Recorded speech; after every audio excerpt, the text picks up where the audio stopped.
Welcome to family village cooking. આજે આપણે બનાવવાના છીએ રવો એટલે કે સૂજીના ચટપટા એવા બિંગો સમોસા, જે બાળકોનો સૌથી પ્રિય નાસ્તો છે. તો એના માટે મેં 500 ગ્રામ જેટલો રવો લીધો છે. આ રવો જાડો રવો છે. આ 500 ગ્રામ જેટલો રવો છે.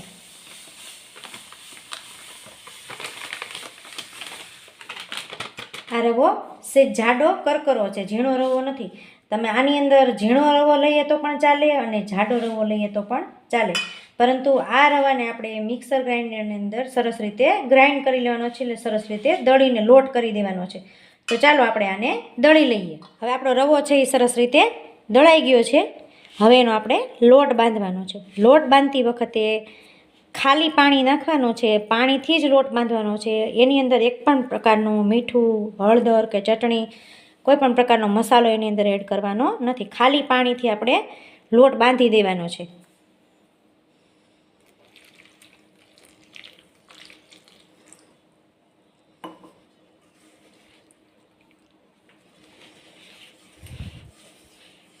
આપણો લોટ છે એ સરસ રીતે બંધાઈ ગયો છે ને આ રીતે ને ઢીલો ને કઠણ, એટલે કે અત્યારે તો સાવ ઢીલો જ લોટ છે. એટલે આવો લોટ બાંધી દેવાનો છે અને ભીનું કપડું લઈ અને એને ઢાંકી દેવાનો છે અને આને 2 કલાક સુધી ઢાંકીને મૂકી દેવાનો છે. 2 કલાક થઈ ગઈ છે. હવે આપણે લોટને જોઈ લઈએ. લોટ આપણો સરસ રીતે કૂણ આવી ગઈ છે અને રવો છે એ બરાબર પાણી એબ્સોર્બ કરી અને બરાબર ફૂલી ગયો છે. હવે આપણે એને સમોસાના આકારમાં વણી લેવાનો છે, કે મોટો રોટલો વણવાનો છે અને એના સમોસાના આકારમાં કટ કરી લેવાનો છે. પછી આની અંદર આપણે કોઈ પણ પ્રકારનો મસાલો નાખેલ નથી, સાવ મીઠા વગરનો, એટલે કે સાવ મોળો લોટ છે, ખાલી પાણીથી બાંધેલો, એટલે ખાલી રવાનો લોટ છે. આ લોટમાં આપણે કોઈ પણ પ્રકારનો મસાલો નાખેલ નથી ને તમામ પ્રકારનો મસાલો છે એ આપણે ઉપરથી નાખવાનો છે. તો એના માટે આપણે મસાલો તૈયાર કરી લઈએ. તો અહીંયા મેં 1 ચમચી લાલ મરચું લીધું છે અને 1 ચમચી છે ચાટ મસાલો છે અને 1 ચમચી જેટલો સંચળ પાવડર છે. આ ત્રણેય વસ્તુ આપણે મિક્સ કરી અને જે આપણે બિંગો સમોસા તળવાના છીએ એ તળાઈ જાય એટલે તરત જ એની ઉપર આ મસાલો છાંટી દેવાનો છે. જે આ રીતે બધું મિક્સ કરી અને આપણે મસાલો તૈયાર કર્યો છે.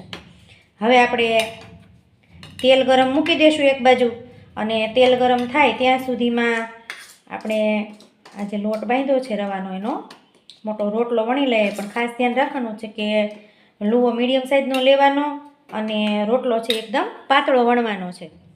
આવડું મીડિયમ સાઇઝનું લુવો લીધો છે અને આ રીતે રોટલો વણી લેવાનો છે.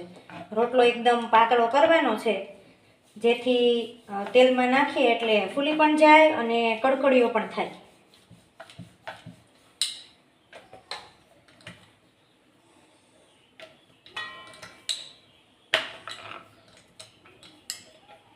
અને એક સાથે વણીને કટકા કરીને રાખી નથી દેવાના, નહીંતર એ સુકાઈ જાય ને તો ફૂલે નહીં, એટલે સમોસા જેવો આકાર ન આવે ને એકદમ ક્રિસ્પી ન થાય. એના માટે એક રોટલો વણી એના કટકા કરી અને તળી લેવાના. ત્યાં સુધીમાં તળાય ત્યાં સુધીમાં બીજો રોટલો વણી લેવાનો. આ રીતે 2 પ્રોસેસ સાથે કરવાની છે. આ રીતે આખો રોટલો મેં વણી લીધો છે. હવે એના આપણે કટકા કરી નાખીએ. તો સમોસા કરવા માટે છે ને આપણે આ રીતે આ 1 અને આ બાજુ 2 અને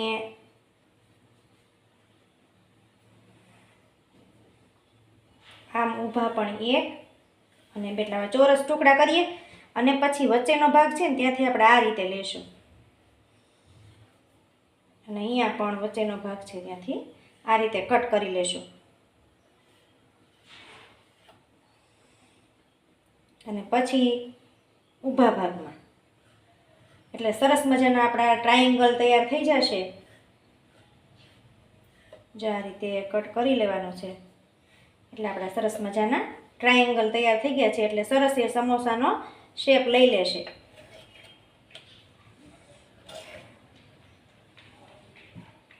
આ રીતે કાઢી અને પછી એને તેલ ગરમ થઈ ગયું છે એની અંદર નાખી દઈએ.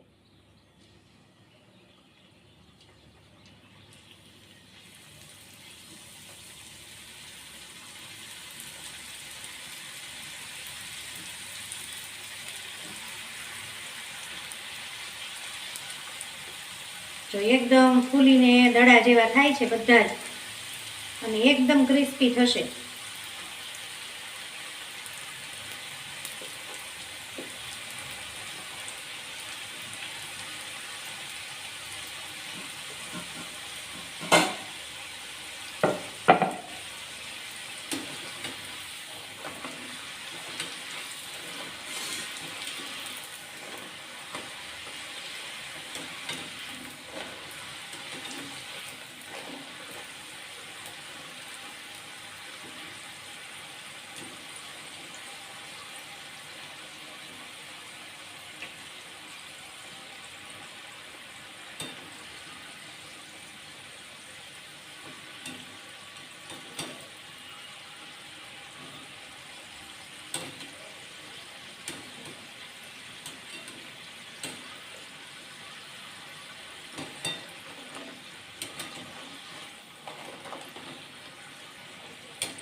થોડીક વાર આને આપણે હજી તળાવા દેશું. સેજ એનો કલર છે એ બ્રાઉન થાય ત્યાં સુધી તળાવા દઈએ, એટલે પૂરીની જેમ પોચા ન થાય અને એકદમ ક્રિસ્પી થાય. તેલ છે એ મીડિયમ ગરમ રાખ્યું છે. જો એકદમ ગરમ તેલ થઈ જાય એટલે કે તેલ ખૂબ આવી જાય ને પછી આપણે નાખીએ તો એ તરત લાલ થઈ જાય. એટલે મીડિયમ તેલ હોય એની અંદર જ આપણે એને તળવાના છે.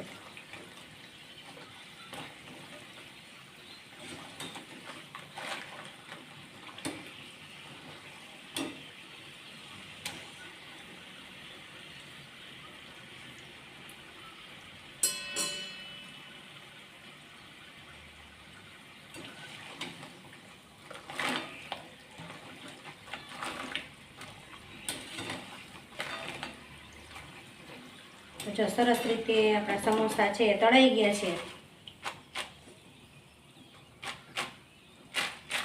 છે ને એકદમ ક્રિસ્પી.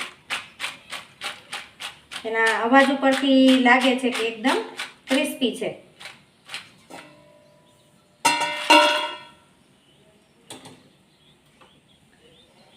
હવે આની અંદર આપણે જે મસાલો તૈયાર કર્યો છે ને એ છાંટી દેશું. એ બરાબર સ્પ્રિંકલ કરી દેવાનો છે. પછી આ રીતે એને હલાવી દેવાના છે.